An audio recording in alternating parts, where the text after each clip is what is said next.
Simulan po natin ang pagdiriwang sa ngalan ng Ama at ng Anak at ng Espiritu Santo. Amen. Ang pagpapala ng ating Panginoong Jesucristo, ang pag-ibig ng Diyos Ama, at ang pagkikipagkaisa ng Espiritu Santo, naway sumainyong lahat. At sumaiyo rin. Mga minamahal kong mga kapatid, sa ating pong Ebanghelyo, itinuturo ni Jesus ang pagtulong na may ganap na pag-ibig sa ating kapwa, lalo na yung naliligaw ng landas. Itinuturo ni Jesus kung paano sila maaring akayin sa pagbabago at pagbabalik loob. Sa Eucharistia, manalangin tayo na palambutin nawa ng Panginoon ang matitigas nating mga puso at punuin tayo ng pag-ibig at pagpapatawad. Hingin natin ang tulong ng banal na Espiritu upang udyukang magbago ang lahat ng mga nabubuhay sa pagkakasala. At upang tayo po ay maging karapat-dapat gumanap sa banal na pagdiriwang na ito, alalahanin po natin ang ating mga pagkukulang at nagawang pagkakasala at buong kababaang loob po tayong humiling ng pagpapatawad mula sa Diyos.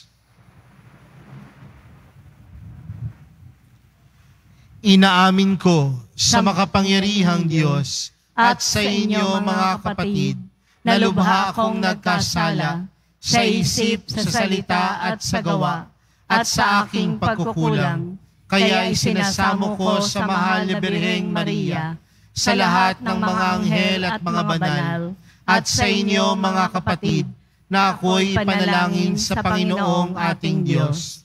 Kaawaan tayo ng makapangyarihang Diyos, patawarin tayo sa ating mga kasalanan at patnubayan tayo sa buhay na walang hanggan. Amen. Panginoon, kaawaan mo kami. Panginoon, kaawaan mo kami. Kristo, kaawaan mo kami. Kristo, kaawaan mo kami. Panginoon, kaawaan mo kami. Panginoon, kaawaan mo kami.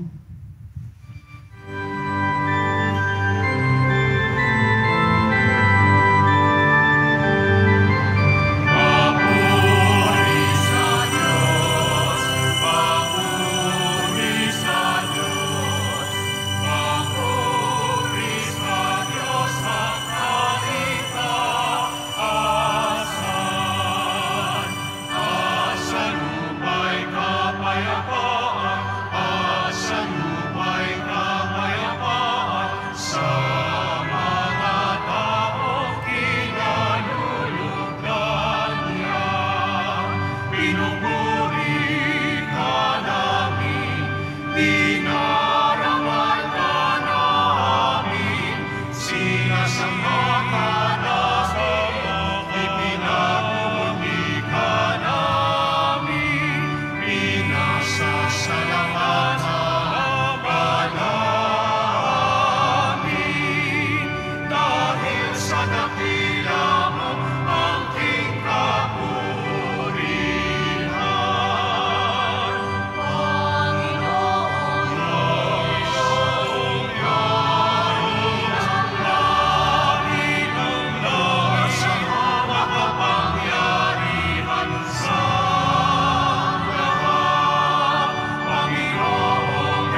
Manalangin tayo.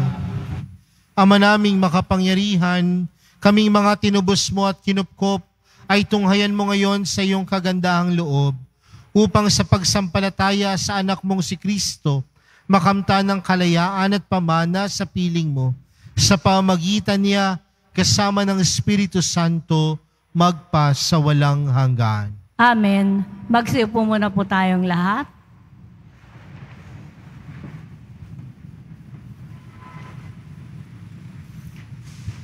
Pagbasa mula sa aklat ni Propeta Ezekiel.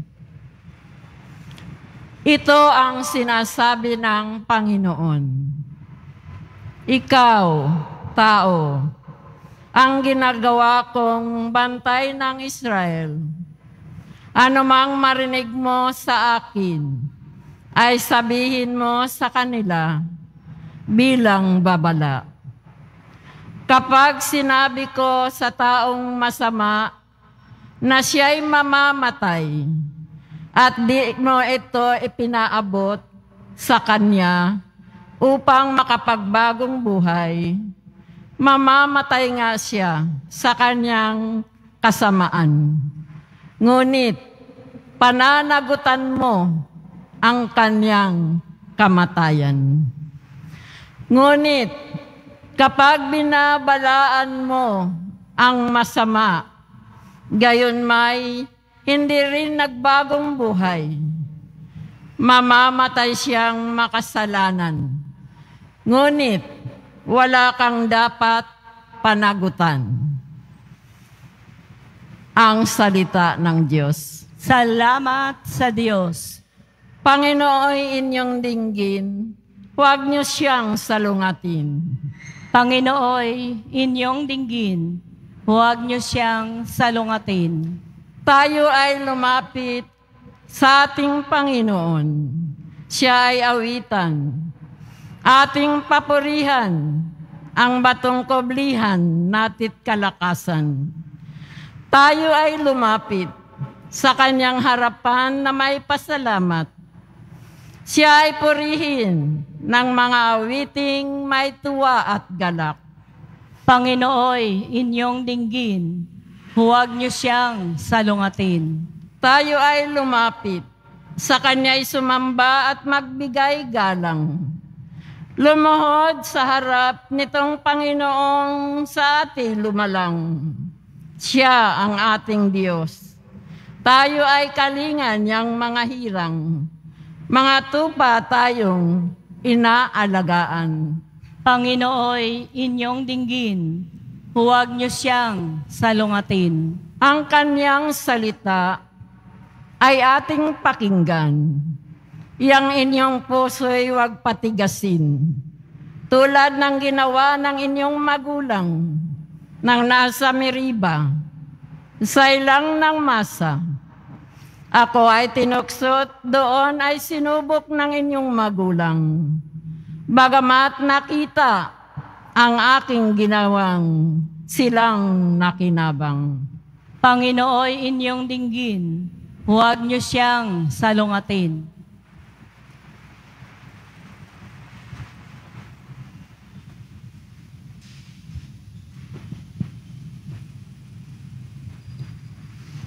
Pagbasa mula sa sulat ni Apostol San Pablo sa mga taga-Roma. Mga kapatid, huwag kayong magkaroon ng sagutin kanino man, liban sa saguting tayo'y mag-ibigan. Sapagkat ang umiibig sa kapwa ay nakatutupad sa kautusan. Ang mga utos, gaya ng huwag kang mangangalunya, huwag kang papatay, huwag kang magnanakaw, huwag kang mag-iimbot, at ang alinmang utos na tulad ng mga ito ay nabubuo sa ganitong pangungusap. Ibigin mo ang iyong kapwa gaya ng iyong sarili. Ang umiibig ay hindi gumagawa ng masama kanino man. Kaya't ang pag-ibig, ang kabuuan ng kautusan. Ang salita ng Diyos. Salamat sa Diyos. Magsitayo na po ang lahat.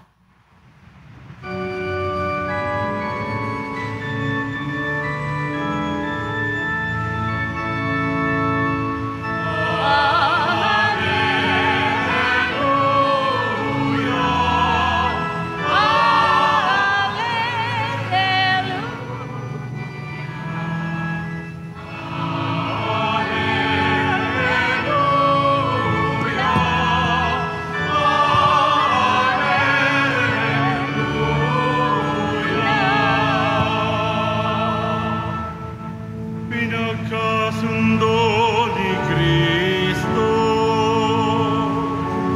ang Diyos at mga tao, kaya't napatawad tayo.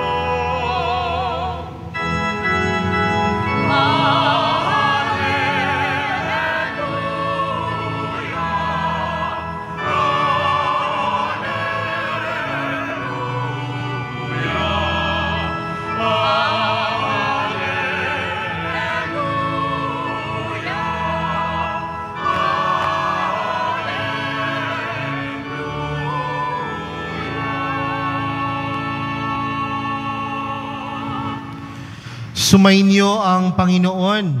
At sumaiyo rin. Ang mabuting balita ng Panginoon ayon kay San Mateo. Papuri sa iyo, Panginoon. Noong panahong iyon, sinabi ni Jesus sa kanyang mga alagad, kung magkasala sa iyo ang kapatid mo, puntahan mo siya at kausapin ng sarilinlan. Kapag nakinig siya sa iyo, ang pagsasama ninyong magkapatid ay napapanauli mo sa dati at napapanumbalik mo siya sa Ama. Ngunit kung hindi siya makinig sa iyo, magsama ka pa ng isa o dalawang tao upang ang lahat ng pinag-usapan ninyo ay mapatunayan ng 2 o 3 saksi. Kung hindi siya makinig sa kanila, sabihin mo ito sa pagtitipon ng simbahan. At kung hindi siya makinig sa natitipong simbahan, ituring mo siyang hentil o isang publikano.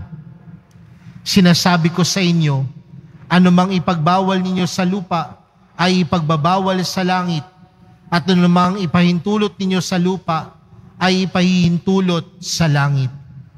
Sinasabi ko pa rin sa inyo, kung ang 2 sa inyo dito sa lupa ay magkaisa sa paghingin anumang bagay sa inyong panalangin, ipagkakaloob ito sa inyo ng aking Amang nasa langit. Sapagkat saan man may 2 o 3 nagkakatipon dahil sa akin, naroon akong kasama nila. Mga kapatid, ang mabuting balita ng Panginoon. Pinupuri ka namin, Panginoong Hesukristo. Magsuyo muna po ang lahat. Magandang umaga po sa inyong lahat. Atin pong palakpakan ng ating mahal na pong Jesus Nazareno. Mga kapatid, bilang mga Kristiyano, tayo ay tinatawag na laging sumunod sa Diyos. Nung tayo ay bininyagan, tayo din ay tinatawag na sumunod kay Jesus. Ngunit parte ng ating pagsunod kay Jesus at pagsunod sa Diyos, nangangahulugan na kailangan natin palalimin yung ating ugnayan at relasyon sa Kanya. Tandaan po natin, hindi lamang sapat na tayo ay sumunod. Kailangan nandoon yung ugnayan, nandoon yung relasyon, at nandoon yung ating pakikisa sa Diyos. Pero tandaan din natin mga kapatid, hindi lang tayo tinatawag na makipag-ugnayan lamang sa Diyos. Dahil parte ng ating pakikipag-ugnayan sa Diyos ay pakikipag-ugnayan din natin sa ating kapwa.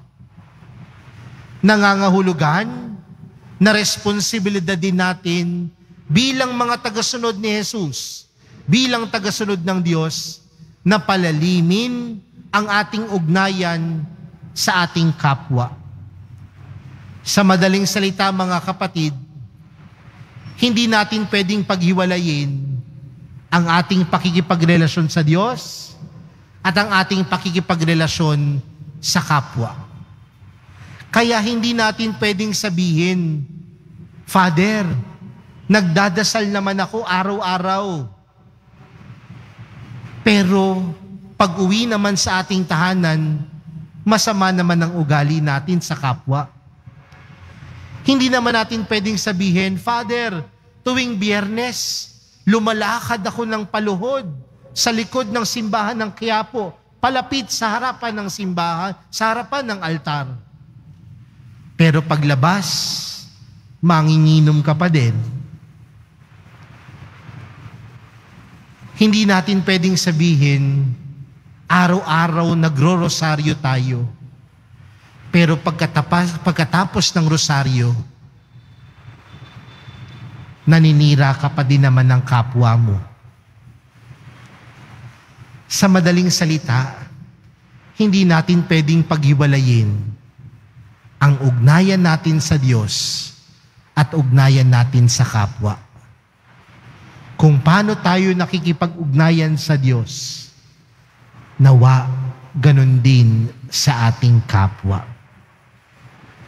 At paano sinasabi sa atin sa araw na ito ang pagpapalalim ng ating ugnayan sa Diyos at sa ating kapwa? Simple lamang, pag-ibig, pagmamahal. Sa atin pong unang pagbasa, napakinggan po natin mula kay Propeta Ezekiel ang panawagan para sa ating lahat. Tandaan natin si Propeta Ezekiel, isang propeta, tagapagpahayag ng salita ng Diyos. At dito ho sa ating unang pagbasa, ginawa siyang bantay ng Israel. At sa kanyang pagiging bantay, ano ang kanyang tungkulin at gampanin? Magsalita. At ano ang kanyang sinasalita? Ano ang lumalabas sa kanyang bibig? Katotohanan. Ano ang lumalabas sa kanyang bibig? Kabutihan. Sa madaling salita, mga kapatid, ang isang tunay na taong nagmamahal at umiibig, marunong magsalita ng totoo. Marunong magsalita ng mabuti. Marunong magsalita ng tama. May mga magulang po ba dito? Di ba ho kayo bilang isang magulang, kapag nakikita po ninyong nagkakamali yung anak ninyo, ano pong ginagawa niyo? Pinagsasabihan ninyo. Tama po ba? Pinagsasalitaan po ninyo. Kaya nga kung merong mga anak na nandito, lagi ko ho itong pinapaalala eh. Kapag pinagsasabihan ho kayo ng mga magulang ninyo, matuwa ka pa. Bakit? May malasakit pa yung magulang mo eh. Pero kapag hindi ka na pinagsasalitaan, hindi ka na pinagsasabihan, tila walang paki sa inyo, matakot ka. Baka kasi wala na yung pag-ibig. Kapag meron pang isang taong nagtatama sa atin, maniwala ka o hindi, yung taong yan, mahal ka. At may nagmamahal sa iyo. Dahil ang pagsasalita ng mabuti, tama at totoo ay isang pagpapakita ng pagmamahal. Kasi oras na tumahimik na tayo sa kabila ng kasinungalingan, oras na tumahimik tayo sa kabila ng walang hustisya, oras na tumahimik tayo sa kabila ng kapangitan na nangyayari sa ating paligid, para na rin nating sinabing ayaw na nating umibig at magmahal. Kaya nga mga kapatid, ikaw ay Kristiyano, magsalita ka, magtama ka, Dahil responsibilidad natin yan.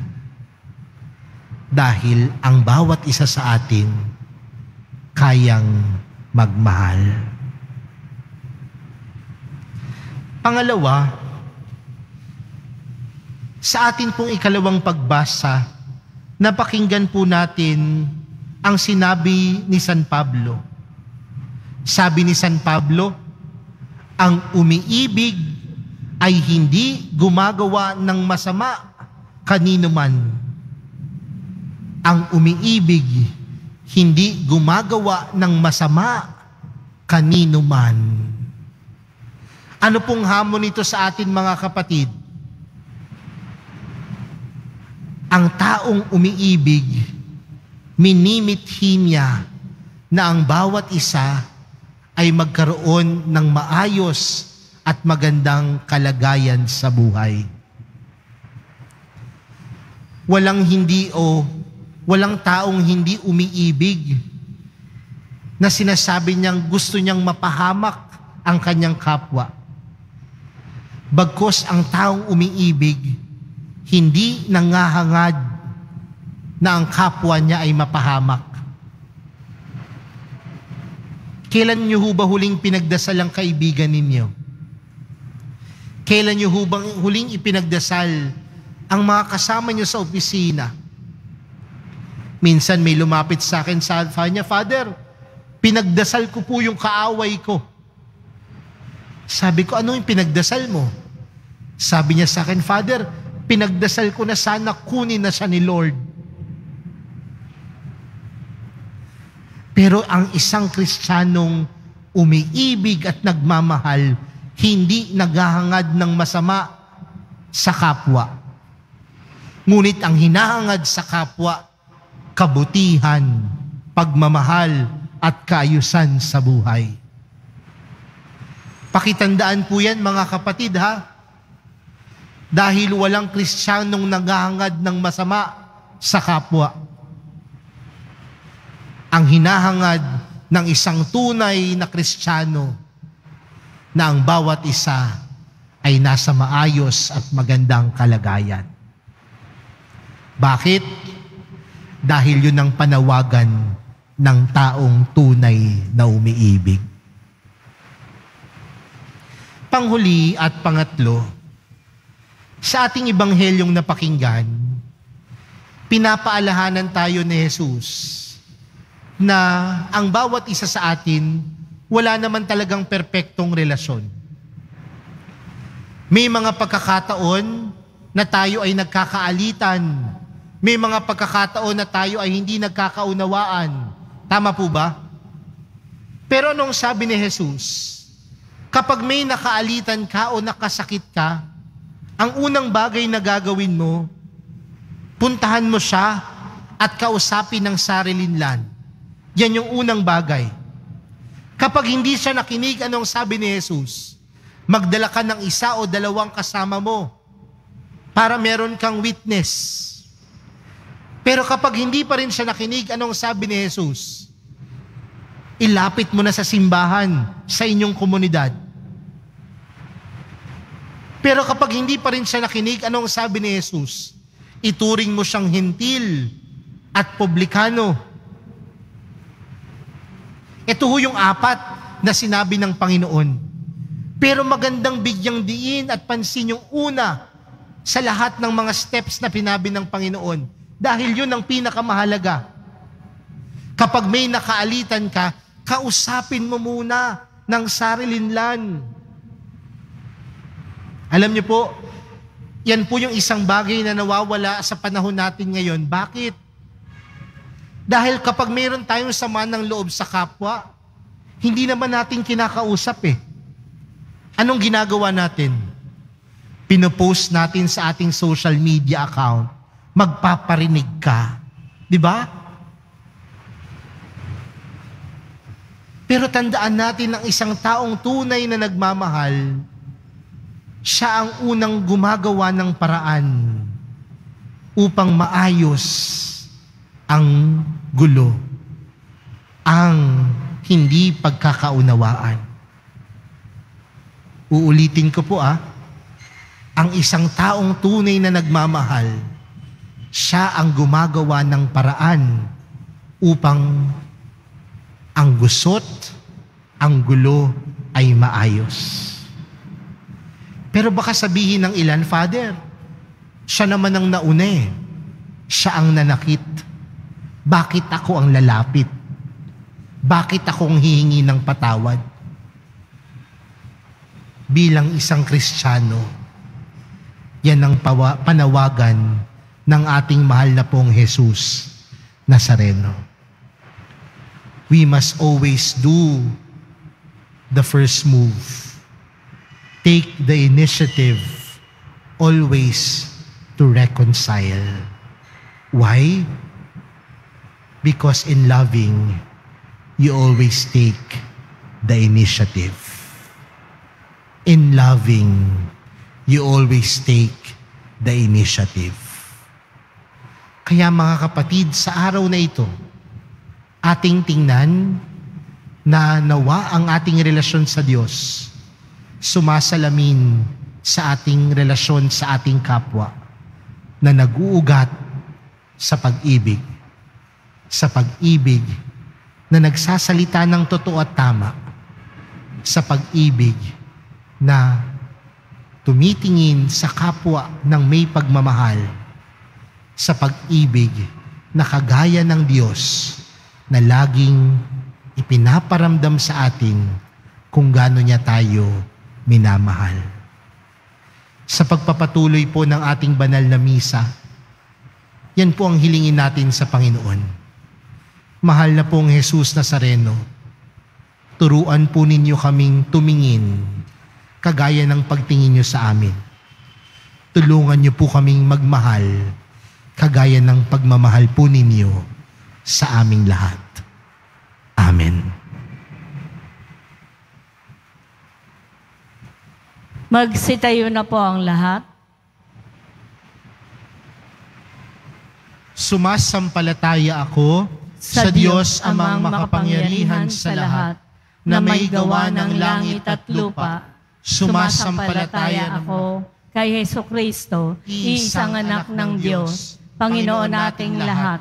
Nagkatawang tao siya lalang ng Espiritu Santo, ipinanganak ni Santa Mariang Birhen, pinagpakasakit ni Poncio Pilato, ipinako sa krus, namatay, inilibing, nanaog sa kinaroroonan ng mga yumao, nang may ikatlong araw na buhay na maguli, umakyat sa langit, nalulukok sa kanan ng Diyos, amang makapangyarihan sa lahat.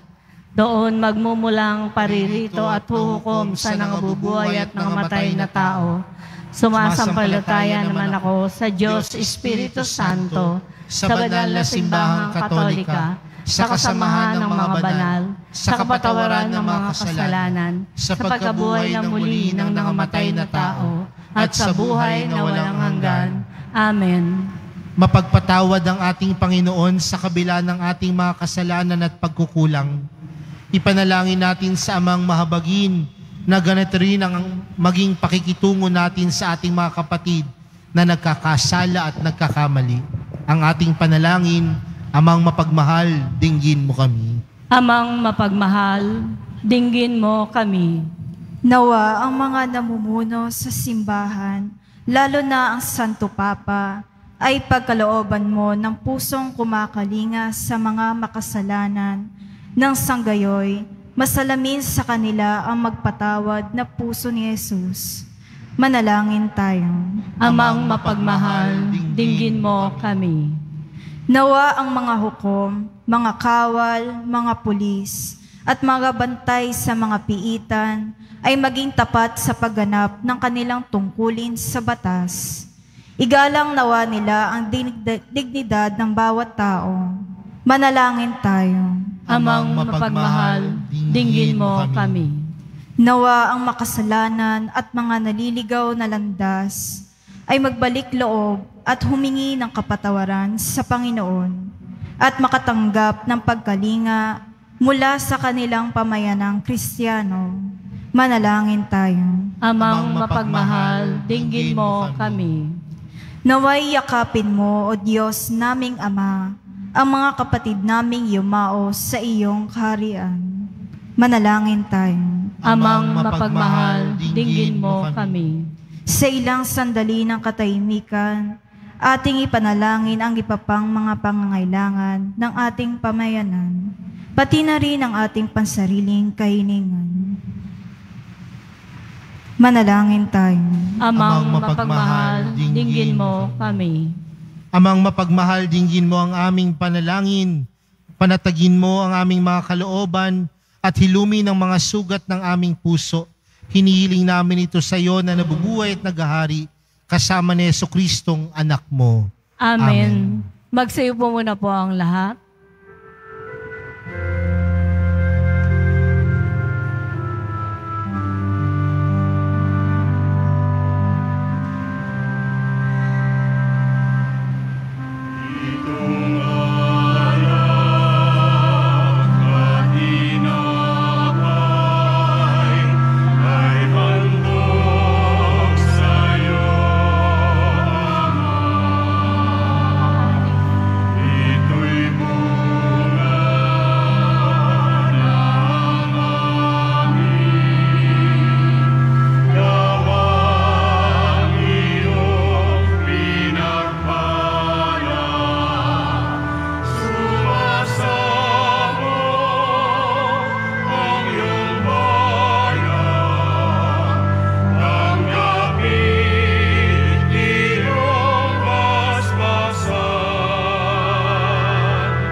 Magsitayo na po ang lahat.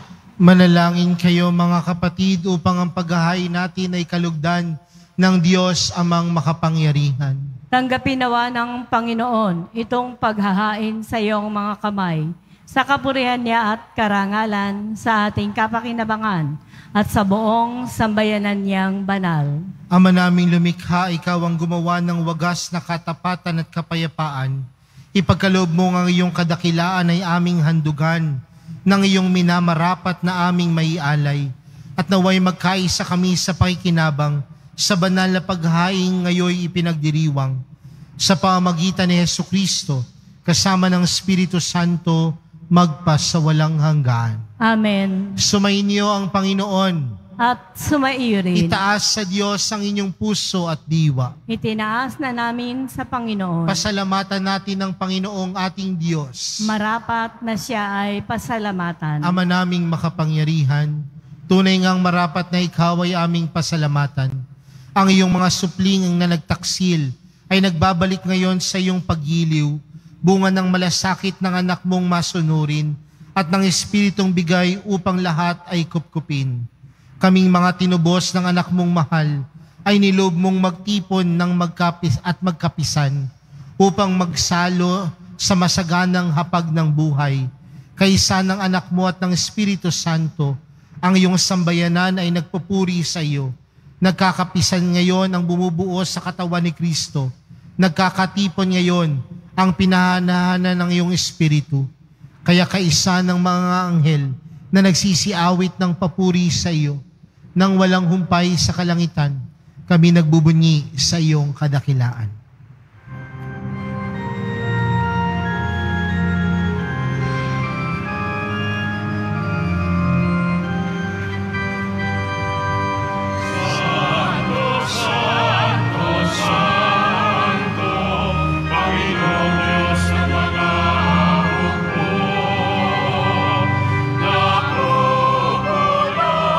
Ang langit at lupa ng kadakilaan.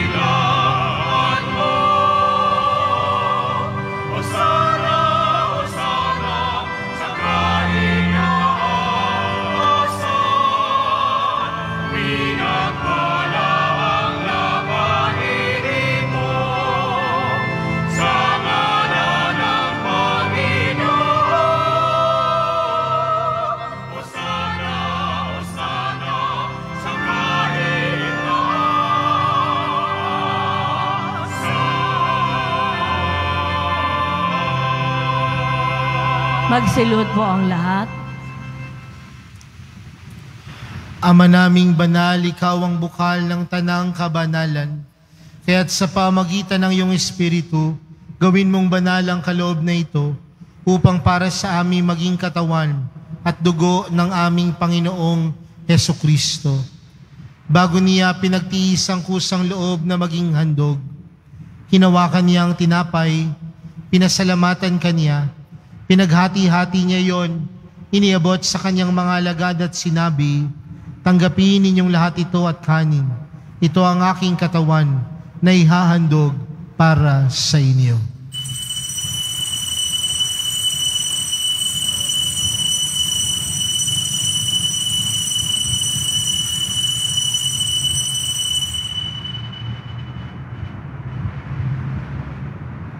Gayon din naman noong matapos ang hapunan, hinawakan niya ang kalis, muli kaniyang pinasalamatan. Iniabot niya ang kalis sa kanyang mga alagad at sinabi, "Tanggapin ninyong lahat ito at inumin. Ito ang kalis ng aking dugo, ng bago at walang hanggang tipan. Ang aking dugo na ibubuhos para sa inyo at para sa lahat sa ikapagpapatawad ng mga kasalanan. Gawin niyo ito sa pag-alala sa akin."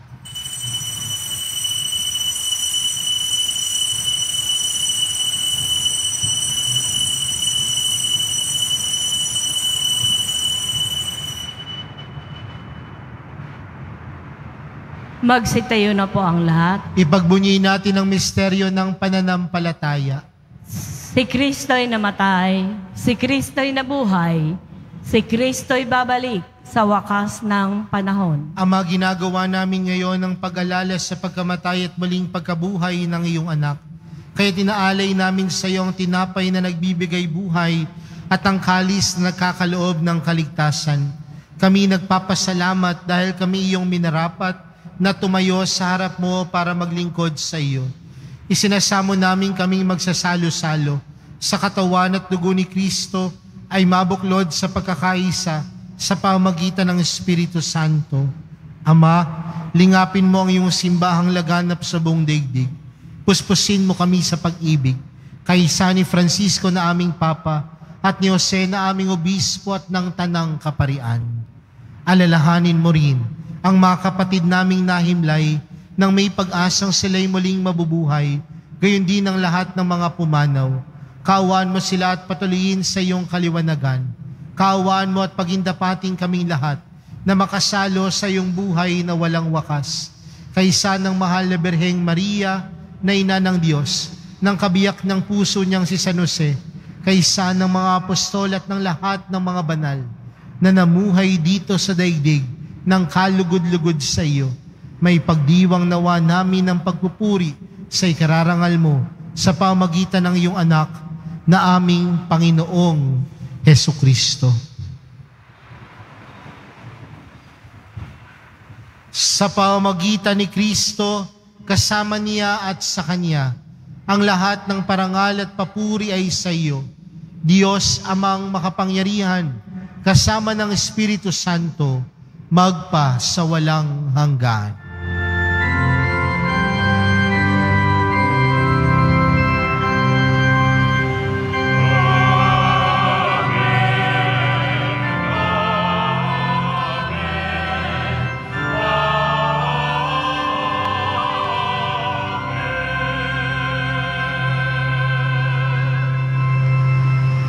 Lumapit po tayo sa Ama natin sa langit sa panalangin itinuro sa atin ni Jesus. Ama namin, sumasalangit ka, sambahin ang ngalan mo, mapasa amin ang kaharian mo, sundin ang loob mo dito sa lupa para nang sa langit. Bigyan mo kami ngayon ng aming kakanin sa araw-araw, at patawarin mo kami sa aming mga sala, para ng pagpapatawad namin sa nagkakasala sa amin. At huwag mo kami ipaintulot sa tukso, at iadya mo kami sa lahat ng masama. Hinihiling namin kami adya sa lahat ng masama, pagkalooban ng kapayapaan na araw-araw, iligtas sa kasalanan at ilayo sa lahat ng kapahamakan. Samantalang aming pinananabikhan ang dakilang araw ng pagkapahayag ng tagapagligtas naming si Hesu Kristo. Sapagkat iyo ang kaharian at ang kapangyarihan at ang kapurihan magpakailanman. Amen. Panginoong Hesu Kristo, sinabi mo sa iyong mga apostol, kapayapaan ang iniwan ko sa inyo, ang aking kapayapaan ang ibinibigay ko sa inyo. Tunghayan mo ang aming pananampalataya at huwag ang aming pagkakasala. Pagkalooban mo kami ng kapayapaan at pagkakaisa ayon sa iyong kalooban, kasama ng Espiritu Santo, magpa sa walang hanggan. Amen. Ang kapayapaan ng Panginoon ay laging sumainyo. At sumaiyo rin. Magbigayan kayo ng kapayapaan sa isa't isa.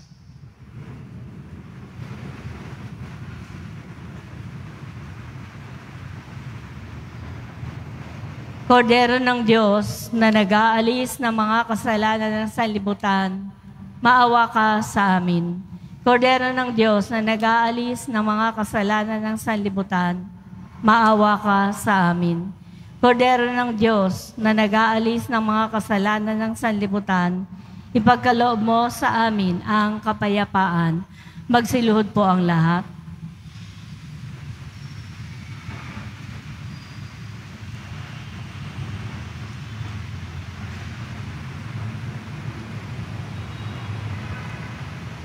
Narito po si Jesus, ang kordero ng Diyos. Siya nag-aalis ng kasalanan ng sanlibutan, mapalad ng mga inaaniyahan sa kanyang piging. Panginoon, hindi ako karapat-dapat na magpatuloy sa iyo, ngunit sa isang salita mo lamang ay gagaling na ako.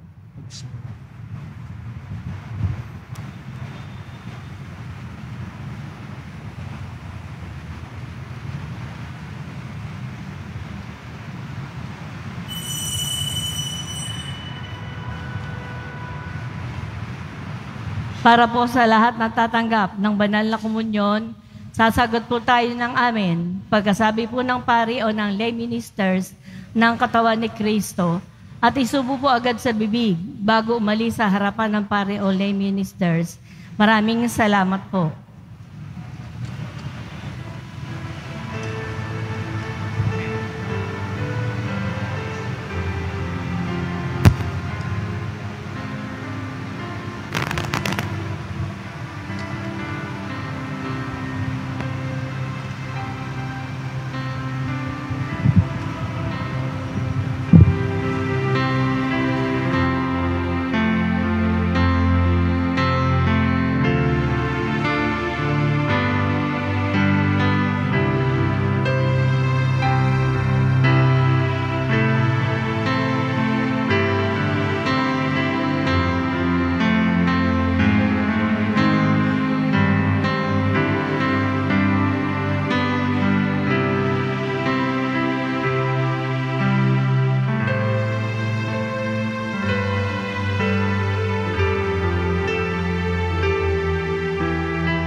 Mga paalala po sa mga nagsisimba.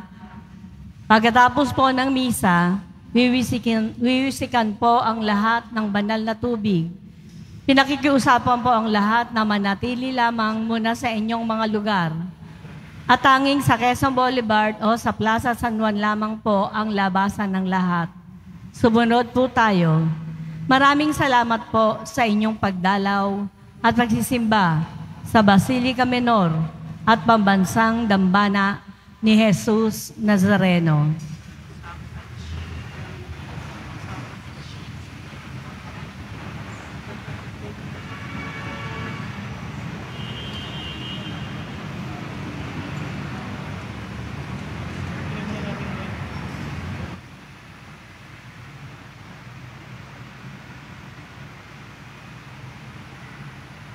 Magsitayo na po ang lahat. Manalangin tayo. Ama naming mapagmahal, kaming pinapagsalo mo sa iyong salita at piging na banal ay iyong pinalalakas at iyong binubuhay. Paghindapatin mong kami makapakinabang sa buhay ng iyong anak na para sa aming sarili niya ang alay. Bilang aming tagapamagitan, kasama ng Espiritu Santo, magpasawalang hanggan. Amen. Sumainyo ang Panginoon. At sumaiyo rin. Mahal na pong Jesus Nazareno, inihayag mo sa pamamagitan ng krus ang walang maliw na pag-ibig ng Diyos ang katauhan. Pakinggan mo ang kahilingan ng iyong angkan na nagsusumamo sa iyo. Makamtanawa nila ang iyong katugunan at tanggapin ang kasagutan na may utang na loob na tinatanaw. Basbasan din po ninyo ang mga daladala nilang mga imahen at dasalan. Sa pamamagitan ng bendisyon na ito, naway maalala nila ang pangako nila noon sa binyag na ikaw ay kanilang iibigin at paglilingkuran bilang Panginoon, magpas sa walang hanggan. Amen. At pagpalain kayong lahat ng makapangyarihang Diyos, Ama, Anak at ng Espiritu Santo. Amen. Humayo kayong taglayang kapayapaan ng Pong Jesus Nazareno. Salamat sa Diyos.